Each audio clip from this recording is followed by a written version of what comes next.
Vídeo de hoje vou falar de açúcar e adoçante. Quais as diferenças, quais os efeitos no corpo, qual preferir e em que situações. Espero que gostem e vamos ao vídeo. Bom, com o aumento da preocupação com o peso, a saúde e a imagem, muitas pessoas têm trocado os alimentos açucarados por alimentos semelhantes, mas com adoçantes, também são chamados de edulcorantes. Mas afinal, quais é que são as diferenças entre estes produtos? Bom, tanto o açúcar como os edulcorantes permitem melhorar o sabor das bebidas e dos alimentos, deixando-os mais doces. A grande diferença é que, enquanto o açúcar adoça e é absorvido no nosso intestino, passando para o nosso sangue, e tem calorias, os adoçantes conseguem chegar a um sabor muito próximo ao do açúcar, porque eles também interagem com as nossas papilas gustativas, podem ou não ser absorvidos no nosso intestino, mas a grande diferença é que eles acabam sempre por ser excretados, tanto através da nossa urina como através das nossas fezes. E por isso, eles têm muito poucas calorias. Ou seja, viu-se nos edulcorantes uma oportunidade para aumentar a palatabilidade, o gosto de alguns produtos, sem aumentar a ingestão calórica, nem colher os malefícios do açúcar. E, portanto, o que é que as pessoas pensaram? Então agora vamos comer à vontade que isto não faz mal. Ou seja, esta substituição de açúcar por adoçantes desplotou em muitas pessoas a sensação de consumo de bebidas e alimentos que deviam ser evitados a algo inócuo, como se pudessem passar a ser consumidos sem grandes preocupações. E é aí que está o problema. Nos últimos anos, tem-se estudado as consequências desta exposição sistemática diária ao consumo de adoçantes. E o que temos visto é que é mais provável, com este consumo, que hajam alterações na nossa flora, na nossa microbiota intestinal. E, por consequência, pode haver um descontrole glicémico. Mas também não podemos colocar todos os adoçantes no mesmo saco, porque eles são vários e eles são compostos, são moléculas diferentes entre eles. Em relação a dizermos que eles provocam um risco aumentado de cancro, isso para já é uma afirmação sem fundamentos válidos. Há várias pesquisas sobre isso, mas as pesquisas que existem são essencialmente em ratos. Existem muito poucas pesquisas feitas em humanos. E, portanto, a ciência nessa matéria ainda é bastante inconclusiva. Por isso não podemos tirar uma conclusão válida sobre adoçantes e risco aumentado de cancro. Não vamos ser alarmistas quanto a isso. Mas é importante ter noção que os edulcorantes são produtos recentes que foram introduzidos no mercado há muito pouco tempo e que ainda continuam a ser estudados. Por isso, há que ter sempre prudência. Bom, então, Diana, o que é melhor? Açúcares ou adoçantes?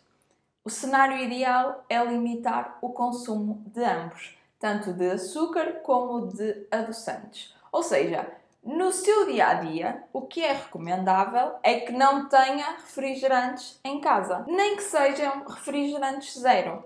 E quem diz refrigerantes também diz águas com gás e aromas, tisanas, águas com sabores. Apesar dessas águas terem uma aparência mais healthy, mais saudável, elas também têm estes compostos, estes adoçantes. E se tiver essas bebidas em casa e olhar para elas cada vez que abrir o frigorífico, dificilmente vai-lhe apetecer água.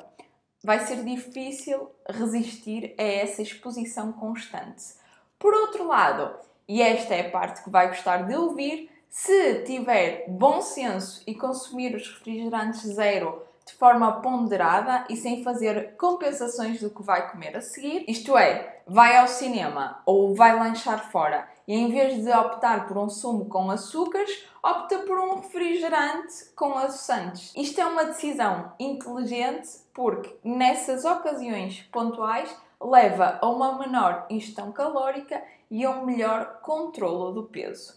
Para o dia-a-dia de forma frequente, nenhuma opção é recomendada. A seguir a beber um refrigerante zero, não faça compensações. Por exemplo, já que eu bebi uma Coca-Cola zero, agora vou comer uma sobremesa, porque poupei ali naquelas quilocalorias. Não faça essas compensações porque não vai obter o benefício da menor ingestão calórica. Então é isso. Em termos de refrigerantes, para situações esporádicas, aniversários, lanches fora de casa, idas ao cinema, eu prefiro recomendar sempre as versões zero açúcares, por causa deste benefício calórico. Para um consumo diário, nenhum é recomendado. Pelo contrário, no caso de alguns alimentos, como bolachas ou chocolates, por exemplo, este benefício calórico geralmente não existe. Se repararem no rótulo, apesar de não terem açúcares adicionados, tem os edulcorantes no lugar dos açúcares.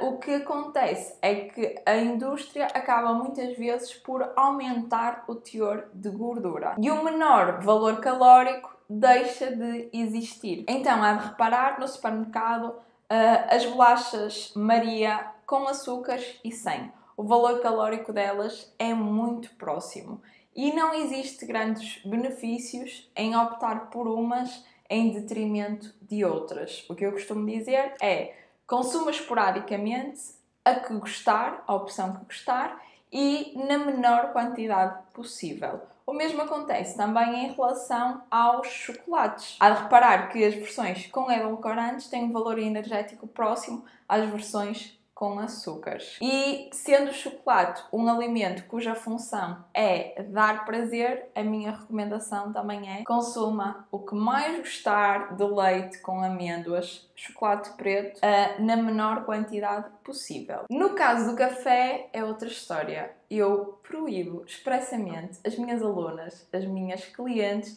a colocarem qualquer aditivo no café, porque verdadeiras apreciadoras de café usufruem dele com o sabor que tem naturalmente. Também acredito que não adicione açúcar no vinho, usufrui da amargura dele tal como é, certo? Com o café é exatamente a mesma coisa. Não disfarce o sabor dele tal como é. Em termos de iogurtes, eles têm vários benefícios para a nossa saúde, pela questão de serem alimentos probióticos, serem uma boa fonte de cálcio, serem saciantes pelo seu teor de proteínas e de estarem associados a melhores condições de saúde e ao controlo e à redução do peso. Por isso, se não consegue consumi-los ao natural e atendendo a que no máximo come 2 a 3 iogurtes por dia, é melhor consumi-los com adoçante do que não os consumir. São muito raras as exceções em que eu recomendo iogurtes com açúcares. Posso fazê-lo, por exemplo, para dietas com uma ingestão calórica bem acima do normal, por exemplo, para atletas. Mas são situações extremamente raras. Por isso, no caso dos iogurtes, se não consegue comer ao natural, coma as versões com edulcorantes, porque eles têm inúmeros benefícios e é melhor consumi-los com edulcorantes do que não os consumir. As versões com açúcares, deixe de lado, mesmo para crianças. Em termos da proteína whey e das barras proteicas, elas também têm os seus benefícios em termos da praticidade do consumo e de nos ajudar a atingir determinado aporte proteico. Mas também tem os edulcorantes. Eu, quando recomendo, costumo sempre intercalar, alternar esses produtos com outros. Por exemplo, alternar um lanche com proteína whey, com atum ao natural, ou com frango desfiado, ou com ovos e claras de ovo, para também não estarmos constantemente a ser expostos a esses edulcorantes adicionados nesse tipo de produtos. Última consideração: quando optar por um adoçante para trazer para casa, para fazer umas panquecas, muffins, para fazer um bolo para a sua família em que não queira usar açúcares e prefira colocar adoçantes pela questão da menor ingestão calórica, eu recomendo sempre stevia ou xilitol, em detrimento dos edulcorantes artificiais. À partida, estes parecem ser uma melhor opção. No caso de pessoas com síndrome do intestino irritável, que tenham sensibilidade e intolerância aos polióis, o xilitol não é uma boa opção. Caso não tenha esta patologia da síndrome do intestino irritável, então stevioxilitol, escolha a que lhe for mais conveniente aqui encontrar. E foram estas as minhas observações sobre o consumo de açúcares versus adoçantes. O açúcar já sabemos que ele é extremamente prejudicial para a nossa saúde e que devemos minimizar o seu consumo. Quanto aos adoçantes, ainda estão a ser estudados os seus efeitos, mas existem indícios de que alguns edulcorantes alteram a nossa microbiota intestinal. Não os consuma de forma recorrente, mas consuma-os de forma inteligente, em situações esporádicas, por prazer e para poupar algumas calorias. Ou então para aproveitar os benefícios de alguns alimentos que não consegue comer ao natural, como é o caso dos iogurtes. Por último, não seja fundamentalista, mas sim consciente. Não tome decisões drásticas como restringir o consumo total de açúcares e de edulcorantes sem necessidade.